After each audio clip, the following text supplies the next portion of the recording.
Halo semuanya, kembali lagi bersama saya Thor. Gimana mental masih pada sehat?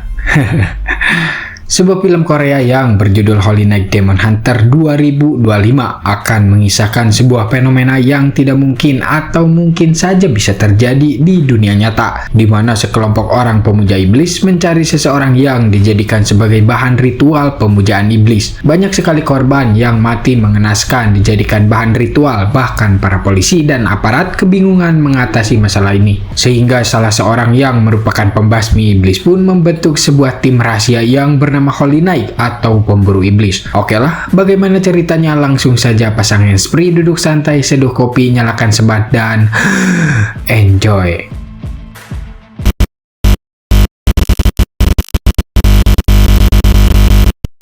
Film dibuka dengan memperlihatkannya sebuah narasi yang menjelaskan seseorang bernama Eun Seo, di mana kondisinya saat ini sangat memprihatinkan karena ia telah dirasuki oleh sosok yang diduga iblis. Eun Seo dirawat di sebuah rumah pintar dengan sistem yang tentunya sangat canggih. Diketahui penyebab awal yang Eun Seo alami berawal dari 5 tahun yang lalu setelah kehilangan ibunya yang meninggal akibat kanker yang dideritanya. Hal itu membuat pikirannya kosong sehingga ia dengan gampang dirasuki Saiton. Cara demi cara telah dilakukan untuk menyembuhkan Eun Seo, akan tetapi tidak ada yang mempan, bahkan kondisinya semakin hari semakin parah. Dan inilah Holy Night Demon Hunter.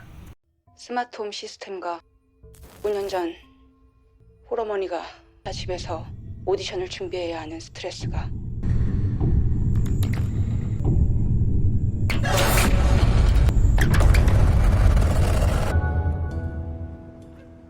Cerita akan berfokus terhadap tim pembasmi iblis bernama Holy Knight. Tim tersebut dibuat oleh seseorang bernama sebut saja Don Lee yang diperankan oleh om saya yaitu Ma Sok-du. Tim ini khusus diisi oleh orang-orang yang tentu bukan manusia biasa. Mereka dikaruniai kekuatan supranatural, bukan supra X atau supra Pit. Anggotanya terdiri dari 3 orang, yaitu Don Lee sebagai bosnya, seorang petarung yang memiliki kekuatan supranatural, Sharon yang bisa mendeteksi iblis dan bisa mengusirnya dengan cara ritual, Kim sebagai bagian dokumentasi serta membantu tim dalam misi lapangan. Holy Knight adalah sebuah jasa pengusiran iblis, menangani kesurupan, membasmi koruptor, dan lain sebagainya, dan bayarannya bisa dicicil dengan pay letter, di mana saat ini seseorang menggunakan jasanya untuk menangani sebuah kasus. Klien ini sebut saja Asep. Ia mengeluhkan putrinya yang bernama Sujin hilang beberapa hari yang lalu. Ia meyakini ada yang aneh karena putrinya tidak mungkin mau pergi dari rumah. Ia meyakini bahwa sesuatu yang berkaitan dengan pemuja iblis telah terjadi terhadapnya. Asep mengatakan sebelumnya 3 orang detektif telah mencari Sujin, akan tetapi ada sekelompok yang diduga pengikut iblis menyerang mereka hingga 2 dari 3 meninggal dan satunya dalam keadaan kritis. Sehingga Asep datang ke sini meminta bantuannya untuk menemukan putrinya dan memberikan segepok uang sebagai bayarannya. 얻은 사진으로 위치 확보해서 출동해. 우리 애들은 다 당하고 없었어. 이 수진 꼭 좀 부탁드립니다. 최선을 다하겠습니다. 예. 이번에도 현금으로만 가져왔어. 얘들아, 일 나가자.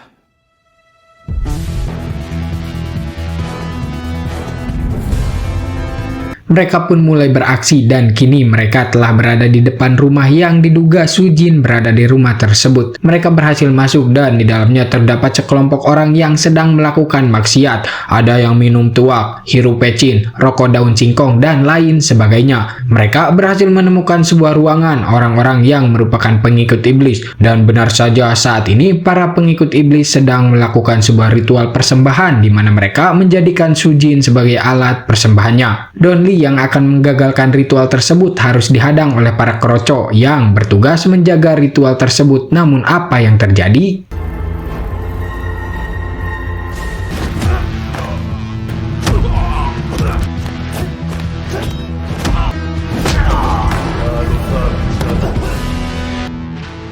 Ya, mereka berhasil masuk ke dalam sehingga membuat ritual terhenti dan para pengikut iblis menyerang mereka sehingga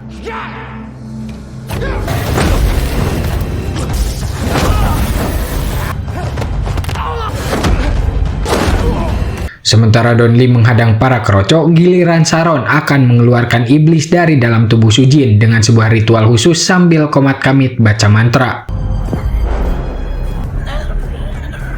Di saat yang lain sedang disibukkan dengan bagiannya masing-masing, Kim hanya merekam doang dengan kameranya yang ia beli menggunakan Shopee Paylater. Disinilah kita bisa melihat Sharon yang memang ahli dalam mengatasi orang kesurupan. Tidak butuh waktu lama, ia bisa menyelesaikan tugasnya sekaligus mengusir iblis yang ada pada tubuh Sujin.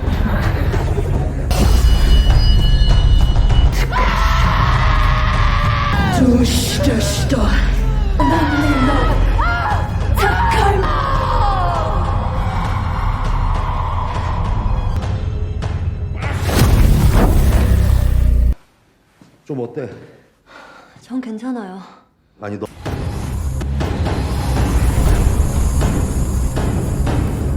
Ini adalah sebut saja Eis. Ia merupakan seorang dokter sekaligus psikiater. Ia juga merupakan kakak dari Eun-seo, di mana saat ini keadaan Eun-seo semakin hari semakin memburuk. Ia harus ditempatkan di ruangan isolasi dengan keadaan terikat, sampai ia diberitahu temannya untuk mendatangi tim yang bernama Holy Knight. Ia menemukan sebuah artikel di internet tim Holy Knight. Ia langsung berencana meminta bantuan kepada tim tersebut. Hari itu juga ia menemui Donli untuk meminta bantuannya, bahkan ia rela memberikan berapapun asal adik tercintanya kembali normal seperti sedia kala. Eis menjelaskan keadaan adiknya saat ini yang semakin hari semakin parah. Namun entah kenapa Donli menolaknya setelah tahu bahwa Eis ada hubungannya dengan seseorang yang bernama Marco. Ia menerangkan bahwa dia tidak bekerja dengan pihak yang berhubungan dengan si Marco ini dan menyuruhnya untuk mencari orang lain saja. 도와만 주신다면 무슨 일이든 하겠습니다. Ketika Donli pergi, Eis memberikan sebuah rekaman keadaan adiknya terhadap Sharon dengan harapan setelah melihat keadaan adiknya itu mereka mau membantu menyembuhkannya. Singkat cerita, Eis yang sedang melihat rekaman kenangan manis dengan adiknya, ia melihat CCTV dan mendapati Eun-seo sudah tidak ada di ruangannya. Dengan cepat ia langsung mengecek ke sana. Sesampainya di sana, benar saja Eun-seo sudah tidak ada. Namun ternyata Eun-seo telah berada tepat di belakang Eis. Saat Eis akan menengok ke belakang, tiba-tiba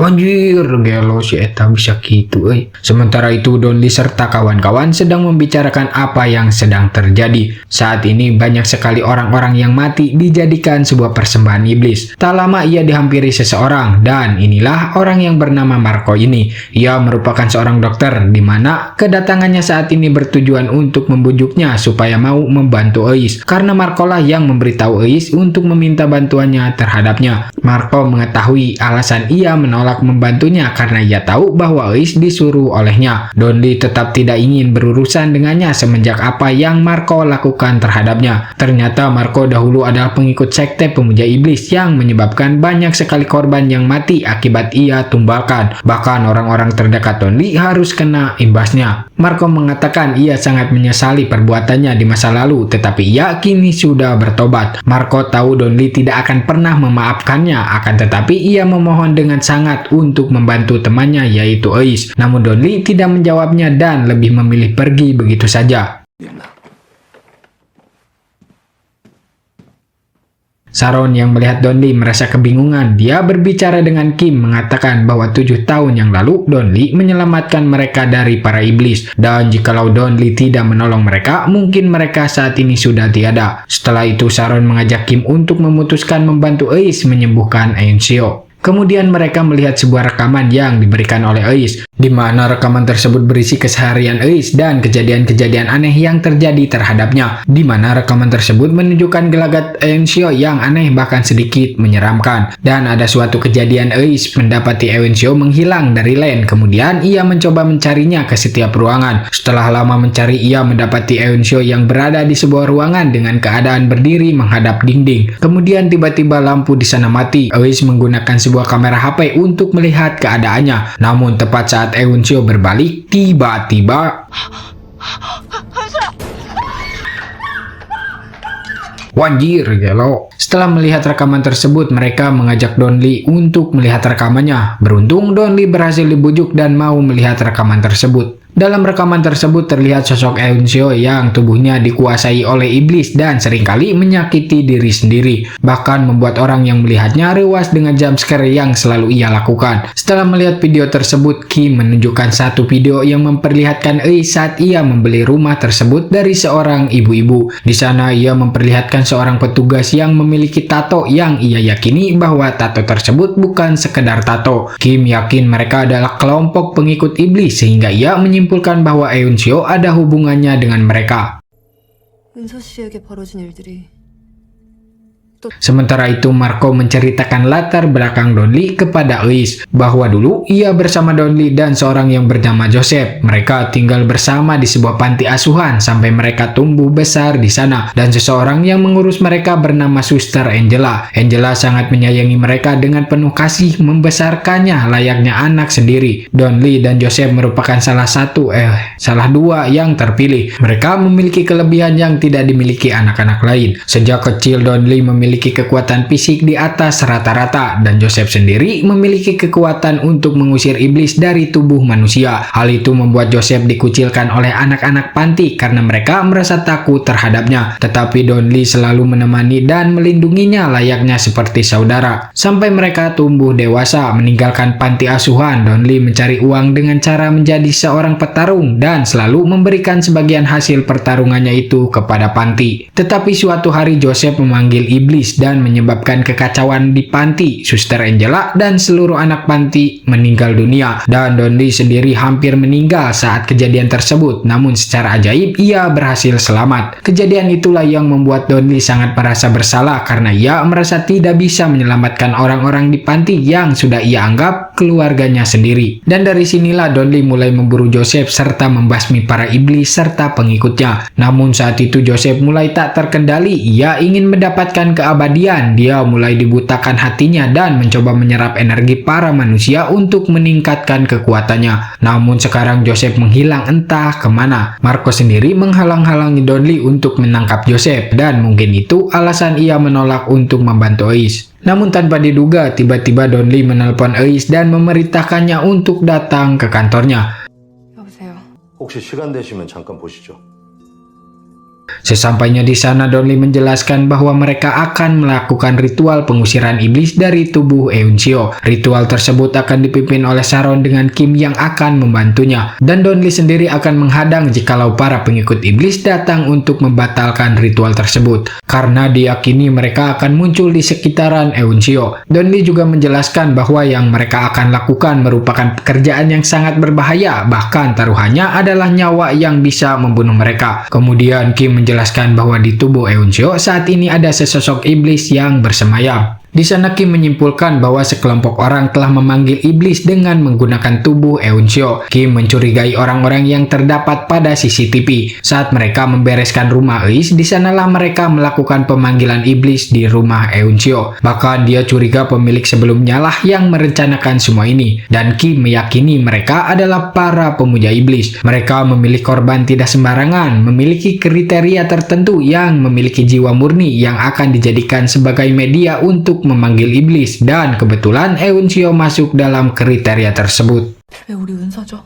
10년 동안 은서 씨같이 상처받고 순수한 영혼을 가진 사람들을 매개체로 악마를 Tibalah mereka di tempat Eun-seo. Sebelum memulai, Sharon meminta izin untuk bicara dengan iblis yang bersemayam dalam tubuhnya. Sharon memegang kepalanya dan menanyakan saha maneh keluar sia. Namun ia hanya tertawa dan tiba-tiba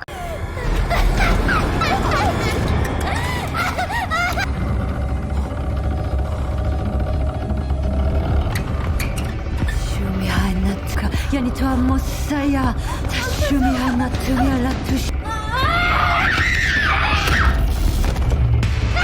Ya, iblis dalam Eun-seo membuatnya terbang. Eun-seo yang gugur-guguran setelah dibacakan sebuah doa oleh Sharon. Ia ditahan oleh Donli. Setelah keadaannya tenang, Sharon kembali memegang kepalanya dan mulai membacakan mantra. Tapi apa yang terjadi?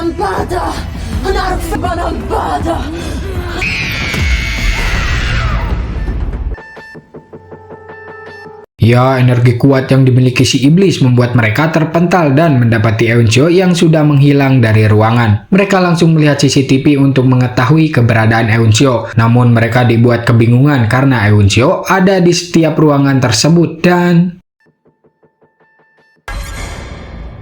Sharon mencoba mendeteksi keberadaan Euncio yang sebenarnya. Ia berhasil mengetahui bahwa yang asli mencoba untuk kabur. Mereka dengan segera mengejarnya. Namun pengejaran mereka harus terhambat tatkala para pasien yang berada di tempat tersebut kesurupan dan mencoba menghadangnya. Sehingga Donli harus melawan mereka semua dan menyuruh Sharon serta Eis mengejar Euncio.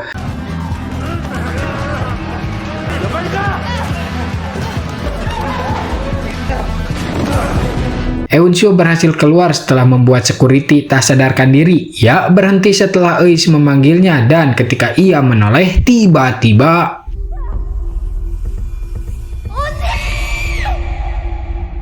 ya, Euncio ditarik dan kini ia berdiri tepat di tengah jalan. Eis mencoba mendekatinya tetapi tiba-tiba Euncio sedikit tersadar dan mencoba melawan iblis tersebut dengan mengontrol pikirannya. Namun hal itu membuatnya tak sadarkan diri dan saat itulah Eis berhasil memeluknya. Namun di depan ada sebuah mobil truk yang oleng yang akan menabrak mereka dan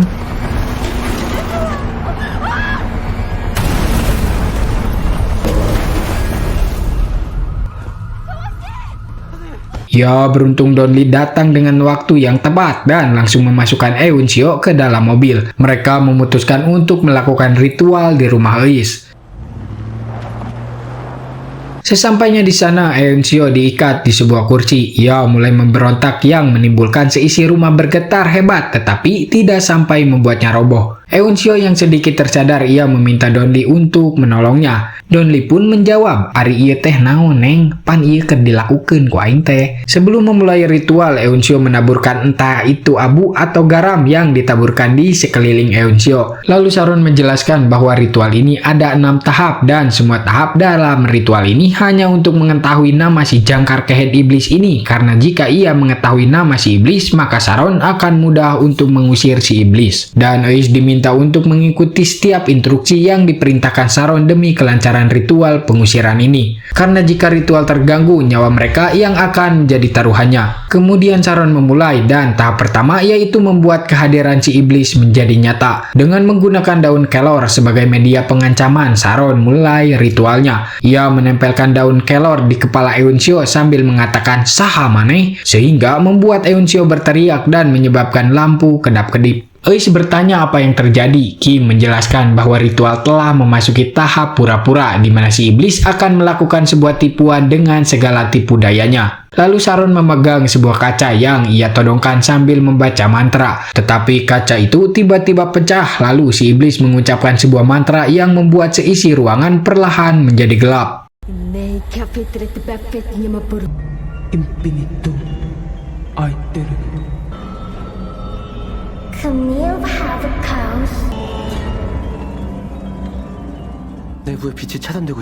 Donli pun keluar untuk berjaga-jaga, ditakutkan para pengikut iblis datang untuk menggagalkan ritualnya. Dan benar saja ada seseorang yang datang, Donli pun langsung membogemnya.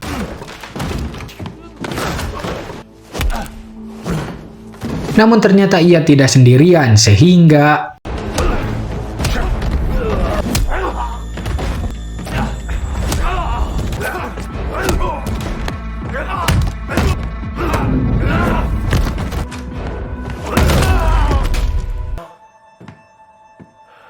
sementara saat ini si iblis mengolok-olok Sharon dengan mengatakan pendeta rendahan. Bahkan ia menantang Sharon untuk adu ilmu, sehingga Sharon langsung membacakan sebuah mantra yang membuat Euncio tak sadarkan diri.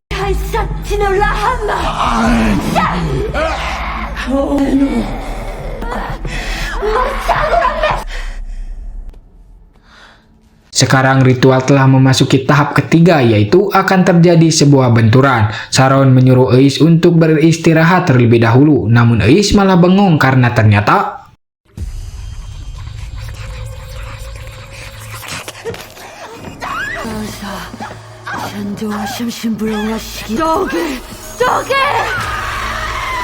Ya, Eis kerasukan Saiton, namun beruntung Saron berhasil mengusir Saiton tersebut. Dari sini Saron curiga ada sesuatu yang lain di rumah ini. Ia mencoba menerawang dan ia berhasil menemukan sumber kecurigaannya itu tepat pada dinding di sebuah ruang tamu. Kemudian Donli merobek wallpaper dinding tersebut dan ternyata terdapat sebuah tulisan kuno yang diyakini adalah sebuah segel yang membuat rumah ini menjadi rumah terkutuk dan mereka harus menghapus tulisan tersebut. Donli menghapus tulisan tersebut dengan menghancurkan dinding menggunakan sebuah palu dengan Saron yang membacakan doa penghapusan. Namun tiba-tiba Euncio berteriak sehingga Kim dengan segera mengeceknya. Sesampainya di sana ia mendapati Euncio yang telah sadar. Euncio mengatakan bahwa ia merasakan sesuatu yang keluar dari dalam tubuhnya. Saat mereka semua datang, Euncio meminta Eis untuk melepaskan ikatannya. Namun ternyata itu adalah sebuah tipuan karena si iblis belum keluar dari tubuh Euncio.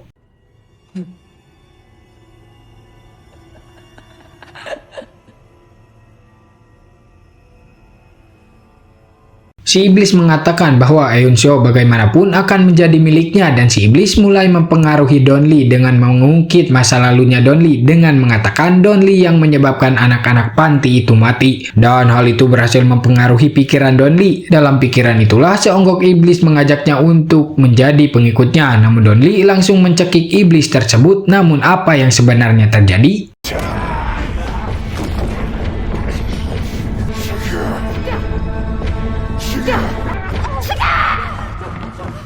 Ya, yang Donli cekik bukanlah iblis melainkan Saron, namun beruntung Donli keburu sadar. Si iblis berhasil membuat Donli tertipu dengan tipu dayanya. Setelah itu ritual pun telah memasuki tahap keempat, yaitu tahap suara asli si iblis. Dalam tahap ini Saron menggunakan sebuah pisau.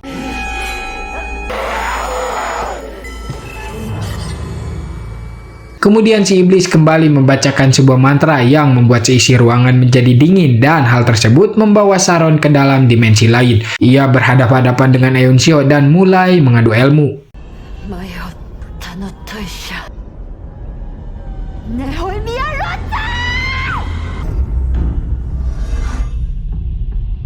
Muak dengan semua ini, Saron langsung memegang kepalanya dan menyuruhnya untuk mengatakan saha maneh ngomong sia. Dengan doa-doa yang ia panjatkan itu membuat si iblis kesakitan. Dalam kesakitan itulah si iblis meminta tolong kepada Eis untuk menghentikannya. Karena tak tega melihat adiknya kesakitan, Eis menyuruh untuk menghentikannya dan...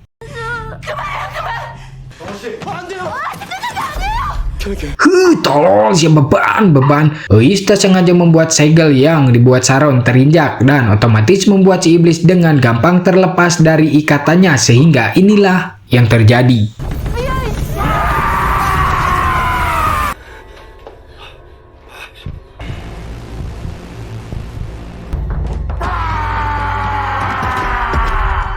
Ya, si iblis berhasil terlepas dari ikatannya dan kini telah menghilang. Mereka pun berpencar untuk mencarinya, namun energi kuat si iblis membuat barang-barang berjatuhan dengan sendirinya. Sementara itu Eis yang mencari keberadaan Euncio lewat CCTV, tiba-tiba monitor error disusul dengan suara Euncio yang memanggilnya. Eis menghampiri suara tersebut yang berasal dari dalam lemari, tapi tiba-tiba...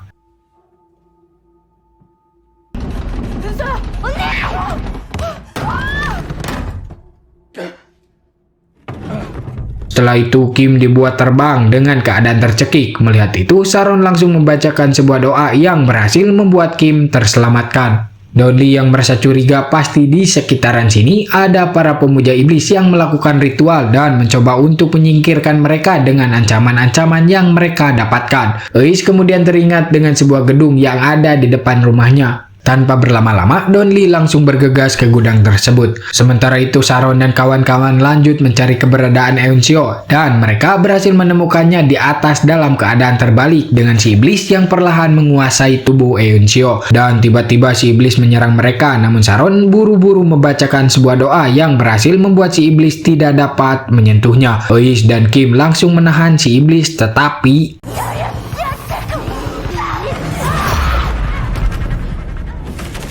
Tinggalkan dulu sejenak beralih kepada Donli yang kini berhasil menemukan para pengikut iblis yang sedang melakukan ritual. Melihat kedatangan Donli, mereka pun langsung menyerangnya sehingga...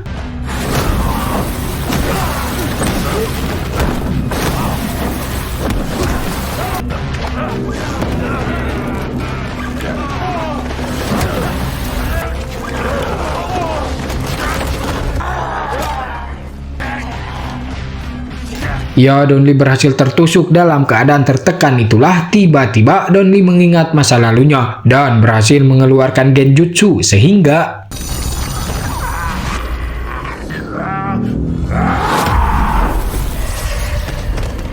kembali ke rumah di mana mereka dibuat tak sadarkan diri. Tepat saat satu pengikut si iblis masuk ke dalam rumah, namun beruntung Kim pun keburu sadar dan mencoba melawan orang tersebut dan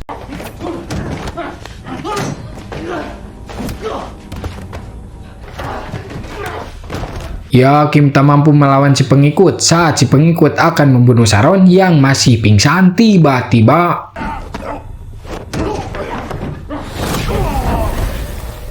beruntung Donli datang dan berhasil menumbangkan si pengikut iblis dengan sekali bogeman. Beres dengan itu, tiba-tiba si iblis datang dan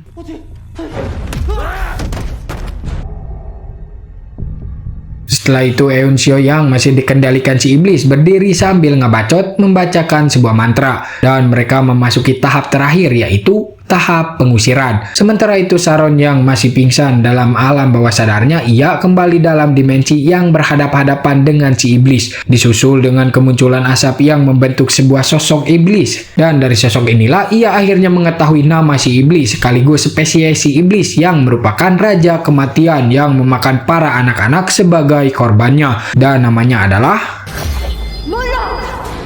Ketika Sharon mengucapkan namanya, si iblis mulai merasa kesakitan namun tidak sampai keluar. Sharon harus mengeluarkan seluruh kemampuannya. Ia mengeluarkan mata Byakugan, mengeluarkan doa-doa yang ia hatam sehingga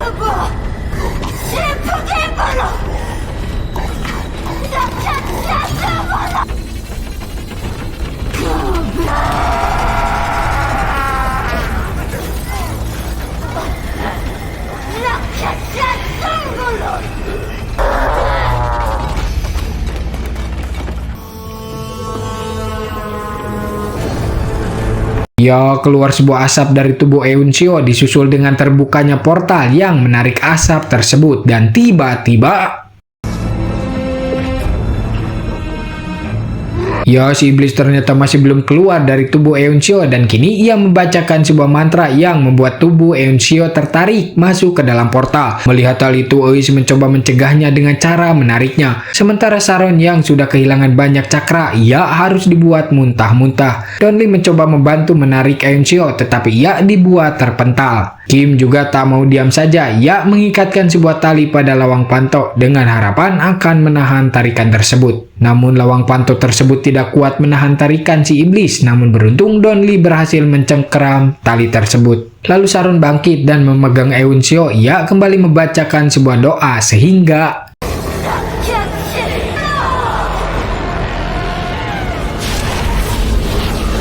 ya, akhirnya si iblis pun berhasil keluar dari tubuh Eunseok. Dan inilah wujud asli si iblis. Tidak langsung pergi, si iblis mencoba menyerang mereka. Melihat itu, Donli pun bertindak dan inilah yang terjadi.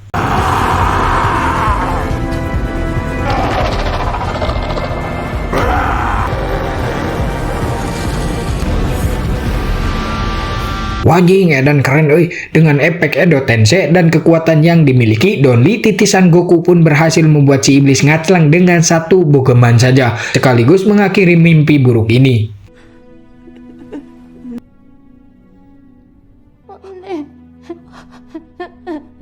Selesai dengan Eunseok, nampaknya Donli belum selesai menyelesaikan urusannya karena kini ia telah berada di sebuah tempat yang di dalamnya terdapat para pemuja iblis. Dan di sana terdapat si ibu-ibu yang menjual rumahnya kepada Eis. Namun tujuannya adalah membalas dendam terhadap Joseph yang sedang memimpin dengan menggunakan jubah putih. Namun para pengikut itu tidak akan membiarkannya sehingga